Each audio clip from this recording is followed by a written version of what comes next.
నమస్తే. మీరు చూస్తున్న సుమన్ టీవీ. నేను మీ కీర్తి. సెప్టెంబర్ 16 తారీఖు నుంచి 30 తారీఖు వరకు ఏ రాశుల వారికి ఏ విధంగా ఉండబోతుందో మనకు తెలియజేయడానికి ప్రముఖ ఆస్ట్రాలజర్ బ్రహ్మశ్రీ నందిమట్ల శ్రీహరి శర్మ గురుగారు ఉన్నారు. నమస్తే గురుగారు. వాగర్థావివ సంపృక్తౌ వాగర్థ ప్రతిపత్తయే జగదః పితరౌ వందే పార్వతీ పరమేశ్వరౌ. ఆదిత్యాయ చ సోమాయ మంగళాయ బుధాయ చ గురు శుక్ర శనిభ్యశ్చ రాహవే కేతవే నమః. శృంగేరి జగద్గురు పీఠాధిపతులకి, కంచి పీఠాధిపతులకి నమస్కారములు తెలియజేసుకుంటూ కార్యక్రమాన్ని ప్రారంభిద్దాం. గురుగారు, ఇదివరకు మనం సెప్టెంబర్ 16 తారీఖు నుంచి 30 తారీఖు వరకు సింహరాశి వారికి ఎలాంటి లాభ నష్టాలు ఉంటాయో తెలియజేశారు. అయితే ఈ రోజు కన్య రాశి వారికి ఎలా ఉంటుందో తెలియజేయగలరు? సెప్టెంబర్ 16వ తారీఖు నుంచి 30వ తారీఖు వరకు కన్యా రాశి వారికి ఏ విధంగా ఉండబోతుందో తెలుసుకునే ముందు గ్రహ సంచారం తెలుసుకుందాం. రాశిలోనే రవి, కేతువులు, అలాగే 2వ స్థానంలో శుక్రుడు, 6వ స్థానంలో శని వక్రీకరించి, 7వ స్థానంలో రాహువు, అలాగే 9వ స్థానంలో గురువు, 10వ స్థానంలో కుజుడు, 12వ ఇంట బుధుడు. ఇక్కడ ప్రధానంగా 20వ తారీఖు తర్వాత గ్రహాలు, మేజర్ ప్లానెట్స్ శుక్రుడు, బుధుడు అనేటువంటివి గ్రహ మార్పు జరగబోతున్నాయి. తద్వారా ఈ యొక్క కన్యా రాశి వారికి జీవితంలో సెప్టెంబర్ 16వ తారీఖు తర్వాత అనూహ్యమైనటువంటి మార్పులు ఈ సెప్టెంబర్ 16వ తారీఖు తర్వాత ఏర్పడబోతున్నాయి. కాబట్టి ఒక రకంగా చెప్పాలి అంటే అదృష్టవంతులని చెప్పవచ్చు ఈ యొక్క కన్యా రాశి వారు. గతంలో ఇబ్బంది పడినటువంటి సమస్యలు ఏవైతే ఉన్నాయో ఆ సమస్యలకి పరిష్కారం దిశగా మీకు కొన్ని అడుగులు ముందుకు కదులుతాయి. తద్వారా దైవబలం పెరుగుతుంది.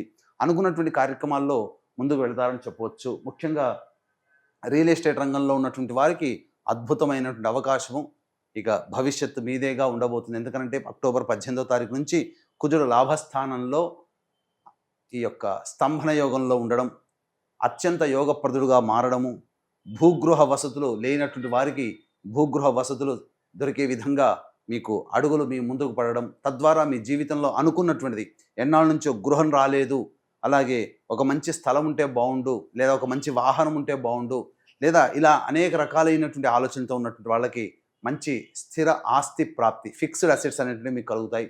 ముఖ్యంగా ఈ యొక్క సంబంధించినటువంటి భవిష్యత్ ఆశాజనకంగా ఉండబోతుంది. కాబట్టి కన్యారాశి వాళ్ళు చాలా ఆనందంగా మీ యొక్క ప్రయత్నాల్ని ఆత్మవిశ్వాసంతో ముందడుగు వేసినట్లయితే చాలా మంచి జీవితం పొందుతారని చెప్పొచ్చు. అయితే విద్యార్థులకి సంబంధించి చూసుకున్నట్లయితే ఇక్కడ కొంత గడ్డు కాలంగా చెప్పబడుతుంది. విద్యార్థులకి చేసేటువంటి ప్రయత్నాల్లో కొన్ని ఆటంకాలు వచ్చేటువంటి అవకాశాలు ఎక్కువగా గోచరమవుతున్నాయని చెప్పవచ్చు. ముఖ్యంగా ఈ యొక్క ఫుడ్కి సంబంధించినటువంటి వ్యాపారస్తులకి అనుకూలవంతమైనటువంటి జీవితం, ఏ విధంగానైనా రెస్టారెంట్స్, అలాగే హోటల్స్ మరియు విద్యాలయాలు, అలాగే ఈ సంబంధించినటువంటి తీర్థయాత్రలకు సంబంధించినటువంటి బస్సులు నడిపే వాళ్ళు కావచ్చు, పూజా సామాగ్రి వాళ్ళు కావచ్చు, జ్యువెలరీ రంగంలో ఉన్నటువంటి వాళ్ళు కావచ్చు, హోటల్ ఇండస్ట్రీలో ఉన్నటువంటి వాళ్ళు కావచ్చు, పెట్టుబడులు పెట్టడానికి లేదా వ్యాపార విస్తరణ చేయడానికి కొంత సమయం ఆలోచించి చేయండి. ఎందుకంటే ఇప్పుడున్నటువంటి సమయం కంటే భవిష్యత్ అనేటువంటిది ఆనందదాయకంగా ఉండబోతుంది. తద్వారా మీకు అన్ని మంచి శుభ ఫలితాలు జరిగేటువంటి అవకాశాలు గోచరమవుతున్నాయి. ఇక అన్నిటికంటే ప్రధానంగా కుటుంబ సమస్యలు తీరిపోయి ఆనందకరమైనటువంటి జీవితం పొందే అవకాశం ఈ యొక్క కన్యా రాశి వారికి ఏర్పడబోతుంది. కాబట్టి 22వ తారీఖు తర్వాత కుటుంబంలో ఉన్నటువంటి కలతలన్నీ తొలగిపోయి ఒక అండర్స్టాండింగ్ లెవెల్కి వచ్చే అవకాశాలు ఎక్కువగా ఉన్నాయని చెప్పవచ్చు. ఇక ప్రధానంగా శక్తికి మించి పనిచేయాల్సినటువంటి పరిస్థితి వస్తుంది. సామర్థ్యానికి మించి పనిచేయాలి.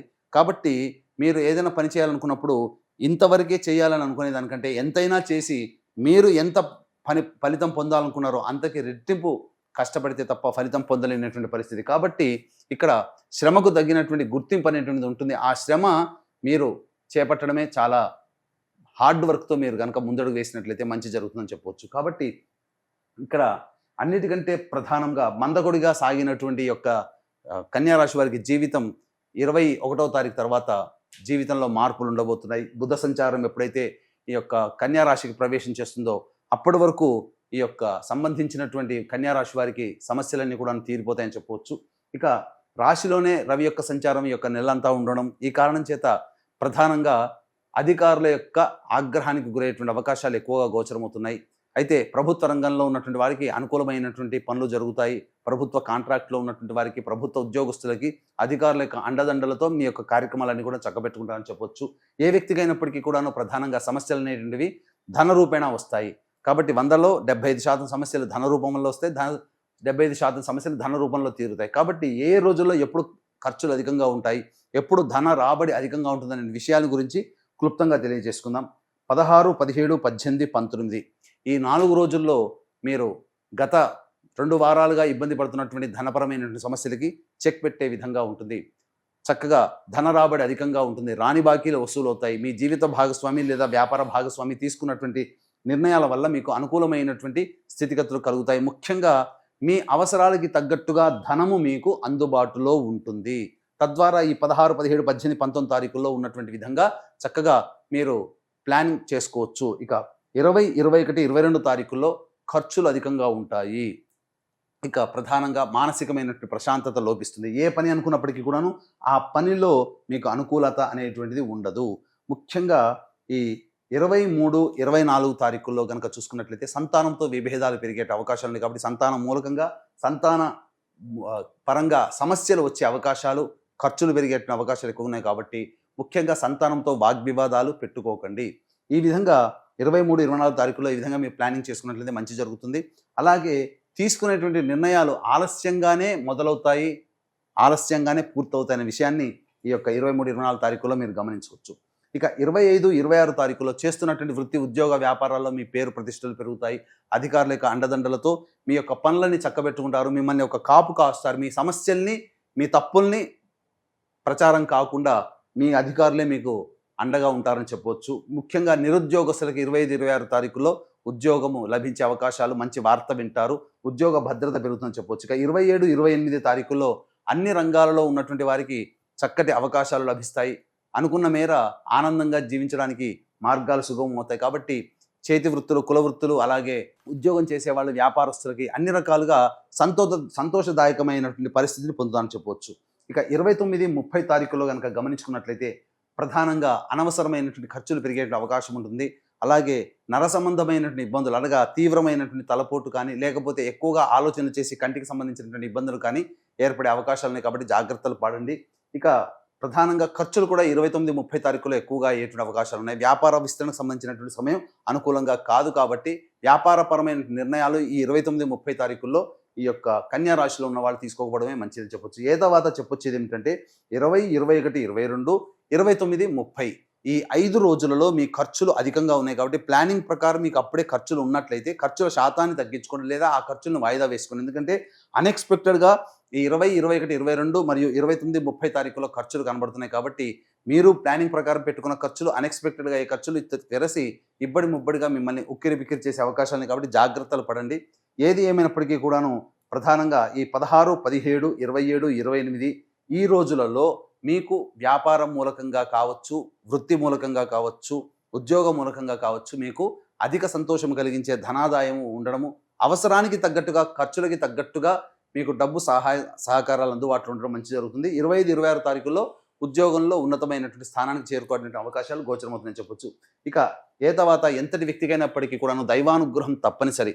కాబట్టి ఈ యొక్క కన్యా రాశి వారికి సెప్టెంబర్ 18వ తారీఖున ఏర్పడేటువంటి ఈ యొక్క గ్రహణ దోషం కూడా ఈ కన్యా రాశి వారికి ఉంది. కాబట్టి ఎంత యోగించినప్పటికీ గ్రహణ దోష ప్రభావం కొంత ఇబ్బందికర పరిస్థితులు. కాబట్టి ఈ యొక్క కుంభమీన, మేష, మిథున, కర్కాటక, కన్య, వృశ్చిక రాశిలో జన్మించిన వారికి చంద్రగ్రహణ దోష పరిహారార్థమై చంద్రగ్రహణ దోష నివారణ హోమాలతో పాటు విద్య, వివాహ, ఉద్యోగ, దాంపత్య, అనారోగ్య సమస్యల నివారణకి 18 రకాల హోమాది కార్యక్రమాలు కేవలం పర్ హెడ్ 1,500 రూపాయలకి చేయించడం జరుగుతుంది. అవకాశం ఉన్న వాళ్ళు కార్యక్రమ తదనంతరం కాంటాక్ట్ చేసి పూర్తి వివరాలు తెలుసుకోవచ్చు.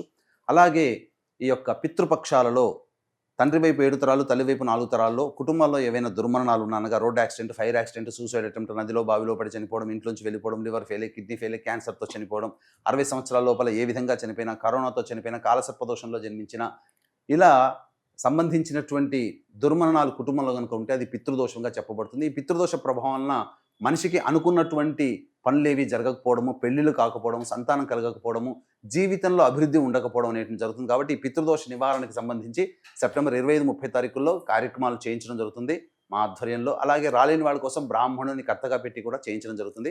అవకాశం ఉన్న వాళ్ళు కార్యక్రమ తదనంతరం కాంటాక్ట్ చేసి పూర్తి వివరాలు తెలుసుకోవచ్చు. గురుగారు, మరి కన్యా రాశి వారికి ఎలాంటి రెమెడీస్ తెలియజేస్తారు? కన్యా రాశిలో జన్మించినటువంటి వారు ప్రతిరోజు చక్కగా దత్తస్తవము, కాలభైరవాష్టక పారాయణం రోజుకి 3 సార్లు పారాయణం చేయడం, అలాగే బుధవారం రోజున విష్ణు ఆలయంలో స్వామివారికి తులసిమాల వేసి చక్కగా అర్చన కార్యక్రమం చేయించుకోండి స్వామివారికి. తప్పకుండా మీ యొక్క సమస్య, మీ యొక్క విష్ అనేది నెరవేరుతుంది అని చెప్పడంలో ఏమాత్రం సందేహం లేదు. ఇవి మీ యొక్క జన్మ రాశి రీత్యా గోచారీత్యా వచ్చేటువంటి ఫలితాలు. ఇక మీ జన్మ కుండలి, జన్మించిన సమయాన్ని బట్టి జన్మ కుండలి ఒకటి ఉంటుంది. ఆ కుండలిని బట్టి మన పూర్తికాల జీవితంలో జరిగేటువంటి మంచి చెడు గురించి తెలుసుకోవచ్చు. సమస్యలు అధికంగా ఉన్నాయంటే దగ్గరలోని మంచి ఉపాసనా పరులైనటువంటి జ్యోతిష పండితుల్ని సంప్రదించి వారి సలహాలు సూచనలు పాటించినట్లయితే ఇంకా మెరుగైన ఫలితాలు మీరు పొందుతారని చెప్పవచ్చు. చాలా సంతోషం గురుగారు, ధన్యవాదాలు. సర్వం శ్రీ ఉమామహేశ్వర పరబ్రహ్మార్పణమస్తు.